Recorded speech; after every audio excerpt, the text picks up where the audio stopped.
Si Chin Miem, na ang agarang yumuko ng may paggalang, ngunit ang nakatatanda ay sinabi kay Mio, hindi na kailangang magpadala ng isang tunog na transmisyon at huminto upang patahimikin ang espiritu ni Chin Miem. Ngunit biglang tinanong ang nakatatanda kung ano ang nagdala sa kanila dito at sinabi na ang kabilang panig ay hindi magiging masaya kung lalagpas siya sa hangganan. Sinabi ni Miyong na wala siyang pakialam sa sasabihin ng kabilang panig. At dumating lang siya para tingnan kung kumusta na ang nakatatanda. Gayunpaman, sinabi ng elder na dapat sana ay nagpunta muna siya kay Miyong at tinanong kung bakit siya tumawag kay Hu. Sinabi ni Muang na nais niyang makilala ang kapwa na nagdala ng pangalan ng Eugene Hu, at nagulat si Hu. Sinabi ni Muang na interesado rin siyang malaman kung ang taong yun ay tunay na tagapagmana, ngunit tinawag siya ng nakatatanda na bastos. Sinabi ng nakatatanda na tinanong pa niya ito, gayong alam na niya ang sagot. Tumawa si Mom at sinabing mas mabuti pa rin na may katiyakan kaysa manghula. Ngunit si Hu ay may pagkalito sa nangyayari bigla. Tinanong ni Mio kung ang unang martial art na ginamit niya ay shapeless shooting. Na sinagot niya ng oo. Sinabi ni Mio na mahusay na kasanayan sa martial art katulad niya. Kasabay nito, tinanong ni Muang tungkol sa sword art na ginamit ni Hu, na sinagot ni Hu na ito ay heavenly sword art. Nang tinanong ni Yang kung natutunan niya ito mula sa nakatatanda, tumugon si Hu na hindi siya ang kanyang dakilang lolo, ngunit sinabi ng nakatatanda na si Guyang Pang ang kanyang tunay na lolo, ngunit sapat na ang tanda para maging lolo niya. Masayang tinanong ni Miyong kung buhay pa si Guyong Pong, ngunit sinagot ni Hu na hindi na siya buhay at namatay siya mga dekada na ang nakalipas. Sinabi ni Mio na kung ganon, maraming panahon na ang lumipas at parang may ginawa siyang walang kabuluhan. Na tinutukoy ang paglipol sa kanyang mga tauhan. Tinawag ni Mom na ito ay isang malaking kahihiyan, at sinabi ng nakatatanda na dahil alam na niya ito, dapat na siyang bumalik ngayon. Nang tanungin ni Miyong kung plano ng nakatatanda na pumunta kasama ang isang bata, tumugon ang nakatatanda, syempre, at sinabi niyang binigyan siya ng posisyon ng Superior Old Master ng Namgang family ngayon. Nauunawaan ni Miyong at hiniling sa nakatatanda na bisitahin ang palasyo kung may oras siya sa hinaharap. Gayun din, inanyayahan ni Mayo na sumama siya sa Elder Master kapag may oras, at tumugon si Hu na gagawin niya ito. Biglang sinabi ni Hu na mayroon siyang pabor na hinihingi at hiniling na huwag magdala ng problema sa Namgang family sa hinaharap. Sinabi ni Mio na yun ay isang malaking pabor na hinihingi ni Hu, ngunit habang ipinapakita ang espada, sinabi ni Miyong na alam na niya ito, kaya tinanong niya si Hu. At kung ang Namgan family ay nasa panganib, ang espada ay maaaring mapunta sa kamay ng ibang mga pamilya, kaya't hindi niya masisiguro kung ano ang mangyayari. Sinabi ni Hu na kung walang mangyayari sa Namgang family habang wala sila, ang Spirit of the Wind ay magtatagpo ng bagong may-ari. Tumawa si Miyong habang hawak ang espada dahil interesado siya dito, ngunit pumayag din siyang gawin ang kasunduan. Ibinabalik ni Mayo ang espada at nagpasalamat si Hu. Ang pag-uusap ng dalawang pinakamaimpluwensyang tao ay natapos ng ganoon lang. 40 araw na mula nang magsimula ang paglalakbay sa H1 Go family, halos narating na nila ang lugar kung saan matatagpuan ang tahanan ng pamilya. Habang papunta sila sa Dampang Prefectural Yang, nag-aalala si Kane sa dami ng mga tao doon. Ngunit sinabi ni Hiwang na masaya siyang makakita ng maraming tao, ngunit hindi ganun ang palagay ni Kane Yu. Tinanong niya kung nasaan na sinagot ni Hiwang na siya ay nagsasanay sa Heaven's Thunder Squad sa bundok. Bigla, nakita ni Hiwang kung saan nakaupo si Min at nilapitan sila nito. Ngunit hindi comfortable si Kane Yu dahil masyadong maingay, at tinanong kung kailangan ba nilang kumain doon.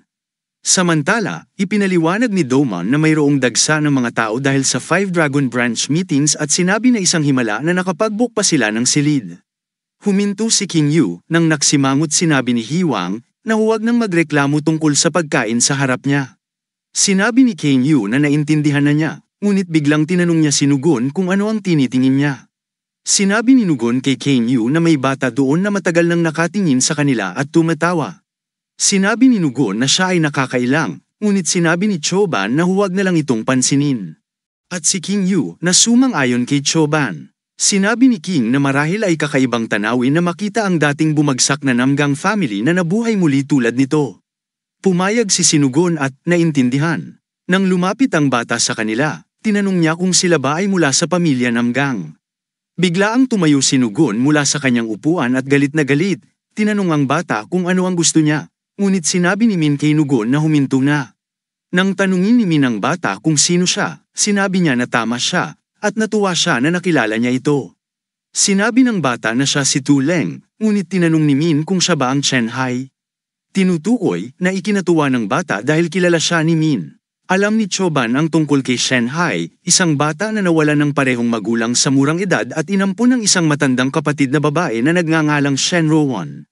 Nagdulot ng ingay si Shen Hai sa mundo ng martial arts at naging ampun ng martial arts mania na si Kwak Gaming at naging kanyang adoptadong apo sa edad na 7. Pagkatapos noon, nakilala niya ang dating may-ari ng Heaven Escort Guards na si Lee Songyang Shanzhou na tinawag na tuleng sa murang edad dahil mahilig siyang makipaglaban katulad ng pagkain. Sinabi ni Choban na ang kakayahan ni Shanzhou sa pakikipaglaban ay kamangha-mangha para sa isang bata tulad niya. Ngunit masyado pang maaga para ituring siyang isang master. Kahanga-hanga si Shanzhou at sinabi niyang may isang tao na mas nakakaalam sa kanya kaysa sa kanya. Sinabi ni Hai na hindi ito kapanipaniwala, ngunit biglang tumayo si WG at sinabing hindi niya alintana kung sino siya o kung ano ang ginagawa niya. Nagpadala ng mensahe si Kane kay NWG upang itigil ang pagsisimula ng eksena dahil kasama ang pamilya nila. Nang tanungin ni Min si Shenzhen kung may kailangan siya, o kahit ano dahil ni wala man lang sinasabi ang bata. Sinabi ni Hai na tama siya, na hindi siya pumunta para lang bumati, itinuro ang kaharap niya at bigla siyang naghamon ng laban. Lahat ay nagulat sa narinig, at sa pagkagulat, tinanong ni NWG kung ano ang sinabi ni Shenzhen. Sinabi ni Shenzhen sa matanda na huwag matakot at lumaban sa kanya. Ngunit lahat ay nagulat, at tinawag siyang baliw ni Chilban at Nietzsche. Sinabi ni Hiwang na hindi siya nag-iisa na nakarinig ng sinabi, at tinanong kung tama siya. Ngunit tinanong din ni Kenyu kung ano ang nangyayari. Nang tanungin ng Elder Master sa pagkabigla kung ang batang ito ay isang mapanghamon, kung saan sumagot ito na tama siya. Ngunit sinabi ng nakatatanda na may tanong siya sa kanya. Nang tanungin ng nakatatanda kung bakit gusto niyang lumaban, sinabi ni Hai na ito ay dahil mukhang malakas ang matanda. Sinabi ni Hai na nakipagkita at nakipaglaban siya sa maraming masters, ngunit ngayon lang siya nakakita ng isang tao na may malakas na aurang katulad ng sa matanda. Sinabi ng nakatatanda na yun ay isang kawili-wiling sagot, at natuwa si GY, ngunit sinabi ng nakatatanda na may iba pang tao dito na kayang labanan siya. Pagkatapos tingnan ng iba, sinabi ni Hai na sigurado siyang mas malakas siya kaysa sa kanila. Ngunit habang papalapit si Kenyu sa kanya, sinabi niyang may mga hakbang na kailangang sundin. Sinabi ni Kenyu na kung gusto ni Hai makipaglaban sa matandang master, kailangan niyang daanan muna siya. Agad na sinabi ni Hai na ayos lang sa kanya at kailangan lang niyang mag-warm up. Ngunit sa galit, sinabi ni Yu na maghihintay lang siya at susubukan niyang labanan. Sinabi ni Hai na subukan siya. Ngunit biglang dumating si Ho at tinanong kung ano ang nangyayari, nang galit na sinabi ni Ho na walang katahimikan ang araw at sinubukan ni W. John na ipaliwanag ang sitwasyon. Ngunit sinabi ni Ho na alam na niya ang nangyayari dito at hindi na kailangang magpaliwanag si NW. John. Inutusan ni Ho na dalhin ang Heavenly Thunder Squad sa taas ng silid at pamunuan sila. Bigla, nagsimulang tumingin si Hai kay Ho at tinanong ni Ho kung may sasabihin siya. Ngunit tinanong ni Hai kung malakas ba si Ho at hinamon niya ito na lumaban sa kanya. Nagtanong si Ho kung ano ang biglaang ito, at sinabi ni Min na ito si Tuleng Shenzhen Shanghai, ngunit tinanong ni Ho kung sino siya. Sinabi ni Min na si Hai ay hindi humihiling ng laban sa isang taong mukhang mahina. Kaya dapat isipin ni Ho na isang karangalan ito. Iniisip ni Ho na ang batang ito ay kaibigan, anak, o kapatid na lalaki ni Swan Graham. Naalala ni Ho na sinabi sa kanya ng kanyang lolo na bisitahin ang kanyang kapatid na lalaki sa ibang bansa at ipakilala ang sarili, ngunit hindi niya inaasahan na makikilala ang kanyang inapo na si Tuleng sa lugar na ito. Biglang tinawag siyang bata, ngunit nagalit si Tuleng at tinanong kung sino ang tinatawag niyang bata. Sinabi niyang ang pangalan niya ay Tuleng, at sinabi ni Ho na anuman yun at tinanong kung gusto niyang labanan siya. Kung saan sumagot siya ng oo, ngunit sinabi ni Ho na upang hamanin siya, kailangan niyang dumaan sa ilang mga hakbang muna, at tumingin siya kay Hiwang. Ngumiti si Hiwang at sinabing naintindihan niya, ngunit sinabi ni Ho na walang dapat ikatuwa dito. Nang tanungin ni Hiwang kung ano ang ibig niyang sabihin, sinabi ni Ho na ang batang ito ay may mahusay na mga kasanayan, at kung magiging kampante si Hiwang, maaari siyang matalo. Sinabi ni Hiwang kay Ho na hindi siya seryoso, ngunit binati siya ni Ho ng swerte. Tinanong ni Hiwang kung sinaktan siya ng bata, at inutusan siyang lumapit sa kanya, ngunit biglang sinubukan ni Hai na sipain siya. Sinabi ni Hiwang na mabilis siya, at sa isang iglap, tinamaan niya ang leg nito, ngunit hindi ito nagpabagsak sa kanya. Nagulat si Hai at sinabi na may kakaibang katawan si Hiwang, ngunit dumura ng dugo si Hiwang at sinabi na bastos ang pag-atake habang siya'y nagsasalita. Gayunpaman, sinabi ni Hai na hanggal si Hiwang na magsalita habang ang kalaban ay nasa harap niya, ngunit sinabi niyang magiging masaya siyang makipaglaban laban sa katawan ni Hiwang. Tinawag siyang maliit na brat ni Hiwang at sinubukang suntukin siya, ngunit biglang tumalon si Hai sa ere at muling sinipa ang ulo ni Hiwang. Biglang gumalaw si Hai, na ikinagulat ni Ho dahil kilala niya ang atake na yun. Habang sinusubukang suntukin ni Hiwang si Hai, agad niyang tinamaan si Hiwang sa kanyang mga vital point at sinabing, ito na ang katapusan. Dumura ng dugo si Hiwang, ngunit pinilit niyang tumayo, at galit na galit, muling sinubukang umatake. Natawa si Hai at muling tinamaan si Hiwang sa mga vital points, na nagpayak sa kanya sa sakit at napaluhod. Nagulat ang lahat, at sinabi ni Chilban na tinamaan ni Hai si Hiwang ng higit sa 20 beses sa kanyang mga acupuncture points. Sinabi ni Kenyu na mali siya, ngunit mukhang 20 nga, ngunit hindi bababa sa ganoon. Nang sinabi ni Ho na ang batang ito ay may plum blossom scattered hands, sinabi ni Min na yon ay isang martial art mula sa Mount Yuha. Sumang-ayon si Ho at ipinaliwanag na ito ay isang kakaibang, mabilis, at tusong martial art na sinasabing nilikha matapos makita ang mga bulaklak ng isang plum blossom tree na nililipad ng hangin. Samantala, nang tanungin ni Kenyu na malakas si Hiwang upang mapaglabanan ang atake, sumang-ayon si Ho at sinabi na kapag nataman ng pressure points ng isang tao, kahit na isang katawan tulad ng kay Hiwang ay mahihirapan. Dagdag pa ni Ho na ang teknik ni Hai ay nagdudulot ng kakaibang pakiramdam, lalo na kapag lumalapit siya at inuulit, parang hindi tao. Muling inatake ni Hai si Hiwang habang pagod na pagod ito, at sinabi ng Elder Master na ang mga galaw ni Hai ay tinatawag na 8 Immortal Drug Steps. Sumang-ayon si Ho, ngunit tinanong ni Kenyu kung anong klaseng teknik yun, na sinagot ni Ho na ito ay napakalaking lihim na teknik ng isang sekta. Ipinaliwanag ni Ho na ang isang elder lamang ang maaaring matuto nito, kaya tinanong ni Kenyu kung ito ay isang outstanding na teknik, na sinagot ni Ho na hindi ito ordinaryong teknik. Napaisip si Ho kung ano ang gagawin ni Hiwang ngayon, at tinanong ni Hai kung paano niya ito babasagin ng pira-piraso. Galit na galit si Hiwang at sinabing babasagin niya ito ng pira-piraso. Sinubukan niyang umatake, ngunit iniwasan ni Hai ang kanyang mga atake. Sinabi ni Hai na sa isang maliit na lugar tulad nito, hindi dapat mag-swing ng mga malalaking atake tulad ng lobby axe sa lahat ng direksyon. Sinabi ni Hai na kung yun ang gusto ni Hiwang, maglalabas din siya ng sandata at ipapakita niya kung paano ulihin ang isang maliit na hanggal na oso. Biglang tinamaan ni Hai si Hiwang gamit ang isang hunter na nakapirmi sa pulso, at napansin ito ni Hiwang. Ibinlock ni Hiwang ang atake at tinanong kung tina-target siya nito sa tainga, na sinagot ni Hai na mahusay ang kanyang pagkakablock, ngunit tinamaan pa rin siya. Sa kanyang binti, nagulat ang lahat. Habang pinipilit ni Hilong tiisin ang sakit, tinanong niya kung ito na ba ang lahat ng mayroon si Hai. Nagulat si Hai na kaya niyang tiisin ang sakit, at sinabi ni Ho na tiyak na mahirap tiisin yon. Biglang sinabi ni Hai na tapos na ang oras ng paglalaro, ngunit galit na galit si Hiwang at sinabing hindi si Hai ang magtatapos ng laban na ito. Muling umatake si Hiwang at sinimulang ikutan si Hai, na napansin ni Hai na lumalakas ang kanyang mga galaw. Sinubukan ni Hiwang na saksakin si Hai, ngunit iniwasan ito ni Hai, at agad siyang umatake gamit ang kanyang nakatagong hunter-like wire na ginamit niya upang atali si Hiwang at sinabing, ito na ang katapusan ng kanilang laban. Gayunpaman, sinabi ni Hiwang na ang maliit na trick na ito ay hindi makakapigil sa kanya, at sinubukan niyang sirain ito. Ngunit siya ay nabigo, sinabi ni Hai na ang string na yun ay gawa sa hibla ng isang 10,000-year-old man-faced spider na tinahi layer by layer, at ito ay tinatawag na bear silk web string. Sinabi ni Hai na hindi kayang putulin ni Hiwang ang string kahit pagamitin niya ang kanyang espada. At sa totoo lang, sinabi ni Hai na ngayon lang niya naisip ang pangalan na yon.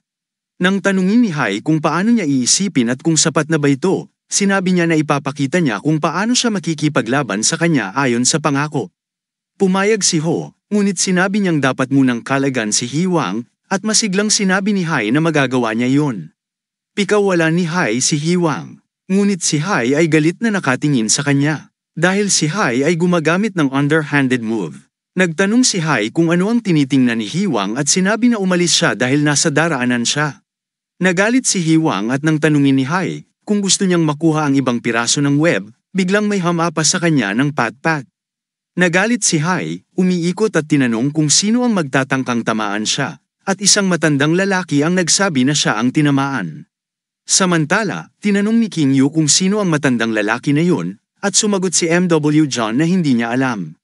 Tinanong ni Hai kung ang matandang lalaki ay ang walang tirahan, ngunit nagalit ang matanda at tinanong kung inaapakan siya ni Hai.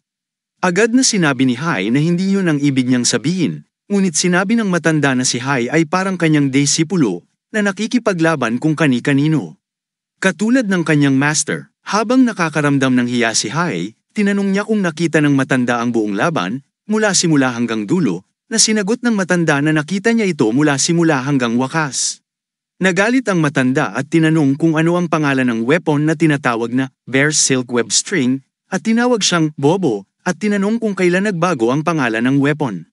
Sumagot si Hai na ito ay web extractor mula sa spider, kaya't pareho lang. Muling inatake ni Hai ang matanda, ngunit tinanong siya ni Hai kung paano nagagalit ang mga elder ng pinakamalaking sekta sa isang bagay na ganito.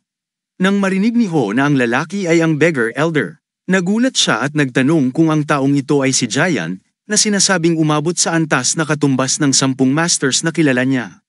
Sinabi na si Giant ay tinawag na Vice Lord ng beginner sect sa murang edad dahil sa kanyang mga talento, ngunit nagbitiw siya mula sa posisyon matapos mawala ng binti sa laban-laban sa Peach and Palace. Gayunpaman, si Giant ay nananatiling mataas ang respeto sa loob ng sekta, at ang kanyang 18 Dragon Palm Strike, na ginamit habang siya ay lasing, ay nakilala bilang isa sa pinakamahusay sa mundo. Kahit na isang binti ang nawala sa kanya, ang kanyang teknik sa paggalaw ay tinawag na mystical, at sinasabing mula sa mga Diyos. Kasama ang martial arts mania na si Guacamole, tinawag silang Two Maniacs at nakalagay sa podium ng 10 masters. Biglang tinawag ni Giant na maliit na iskandalo si Hai at sinabi niyang bibigyan siya ng pagkakataon sa pagkakataong ito. Pagkaraan ng lahat humingi ng tawad si Hai kay Ho.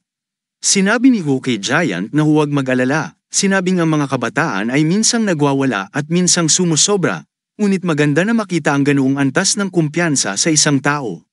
Nagpasalamat si Hai kay Ho para sa pag-iisip sa ganitong paraan at sinabi niyang maganda na makita ang pamilya Namgang sa pagpupulong ng 5 Dragon Branch. Sinabi ni Giant na masaya siya na makita silang lahat. Kaya't nagpasalamat si Min at sinabi niyang karangalan niyang makita ang isang taong may mataas na reputasyon tulad niya. Sinabi ni Giant na simpleng matanda na siya at nagkakaedad, nagkakaproblema at humihina na. Biglang tinawag ni Giant si Hai na sinusubukan na makipag-away kay Ho. Agad na tinamaan siya ni Ho at tinanong kung ano ang sinusubukan niyang gawin. Sinabi ni Hai na hindi pa nila napagdesisyonan kung sino ang nanalo at alam niyang malakas si Ho, ngunit kailangan nilang tukuyin kung sino ang nagwagi. Sinubukang kontrolin ni Ho ang kanyang galit at sinabi ni Giant na siya ay nagbabala kay Hai na tumigil. Nang tinawag ni Giant na ang kanyang kaibigan, tinanong ni Giant kung sino siya para maging ganito ang disrespeto, at tinanong kung ano ang pangalan ni Ho, na sinagot ni Ho na siya ay si Yuji Ho. Nagulat si Giant nang marinig niya ang Eugene Ho. Tinanong ni Hai kung may mali, habang umiinom na sinagot ni Giant na wala namang mali, at iniisip niya na maaaring mali siya. Sinubukan ni Giant na kumbinsihin ang sarili na hindi nagho-hold ng bow si Ho at nagkakamali lamang siya. Ngunit tinanong ni Hai kung ano ang ginagawa niya at kung ano ang apelyido ni Ho. Sinabi ni Giant kay Hai na iwan na ito, at habang tinatamaan siya muli, sinabing hindi siya mananalo laban kay Ho sa milyong taon kaya't dapat na niyang eye-drop ito. Sinabi ni Hai na hindi niya malalaman hanggang hindi niya sinusubukan, ngunit tinukso siya ni Giant at sinabi na kailangan nilang umalis. Nagalit si Hai, ngunit sinabi ni Ho kay Hai na huwag masyadong mag-alala dahil magkakaroon sila ng isa pang pagkakataon balang araw. Biglang sinabi ni Ho na handa siyang makipaglaban kay Hai anumang oras na gusto niya. At nang tinanong ni Hai kung seryoso siya, nagbigay ng pangako si Ho na magiging masaya siya, at bago umalis, nag-obserba siya upang panatilihin ang kanyang pangako. Ngunit humiling si Giant na kalimutan siya ni Ho dahil siya ay bata at puno ng impulsiveness. Sa ngiti, sinabi ni Ho na ayos lang yon. Sinabi ni Giant na makikita siya kung paano sa 5 Dragon Branch meeting. Sinabi ni Giant na mag-usap pa sila doon, na sinagot ni Ho na maglakbay ng maayos. Kasabay nito, sinabi ni Ho na pupunta siya sa isang ari-arian upang bumisita, at inutusan ang kanyang mga kasama na kumain ang kanilang almusal bago umalis.